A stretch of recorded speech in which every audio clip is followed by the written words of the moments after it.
মাই grammar tips YouTube channel. আজকে আমি এসেছি correct use of verb form. বাক্যতে ভার্ব কোনটা হবে সেটা দেখে নিন। Each man and each woman gets a prize. Every star and every planet is হবে না আর হবে created by God. No friend and no relative care হবে না কেয়ারস ফর মি। লজিকটা হচ্ছে যদি কোনো সিঙ্গুলার নাউন দেখো এখানে এটা সিঙ্গুলার আছে, এটাও সিঙ্গুলার আছে, এটা সিঙ্গুলার, এটা সিঙ্গুলার। সাবজেক্ট গুলো দেখা যাক, সিঙ্গুলার এবং সিঙ্গুলার।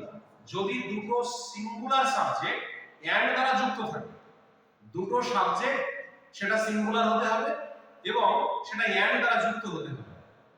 তার সঙ্গে কন্ডিশনটা কি? প্রত্যেকের আগে যদি ইচ যুক্ত থাকে, এভরি যুক্ত থাকে বা নো যুক্ত থাকে। দেখেন যেমন এটা দুটো সিঙ্গুলার সাবজেক্ট এন্ড দ্বারা যুক্ত হয়েছে, ইচ ম্যান ইচ ওম্যান। এটাও তাই এন্ড দ্বারা যুক্ত হয়েছে, every star every planet. No friend no relative. Condition যদি এরকমই থাকে তাহলে কি হবে? সিঙ্গুলার ভার্ব আমাদেরকে ইউজ করতে হবে।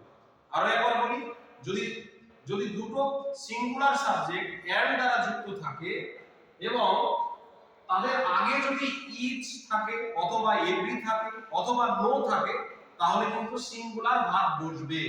তাহলে এখানে কি হবে? Each man and each woman. নিশ্চয় তাহলে গেটস হবে, এখানে গেট হবে না, কেন এটা হচ্ছে প্লুরাল ভার্ব। আচ্ছা, every star and every planet, তাহলে আর হবে না, হবে কোনটা? তাহলে ইজ হবে। থার্ড एग्जांपलটা দেখি, no friend and no relative, তাহলে সঠিক উত্তরটা হবে এটি কেয়ার্স। এটা প্লুরাল ভার্ব, হবে না এটা। তাহলে আশা করি টপিকটা বোঝা গিয়েছে। স্ক্রিনশট নিয়ে নিতে পারো এবং এগুলো সমস্ত পরীক্ষায় আসে, ব্যাংক, রেলওয়ে, সিটেট, প্রাইমারি পরীক্ষায় আসে সঠিক ভার্ব ফ্রম। তো আশা করি ভিডিওটি ভালো লাগছে। ভিডিওটি ভালো লাগলে কমেন্ট এবং শেয়ার, সাবস্ক্রাইব করবে। ধন্যবাদ।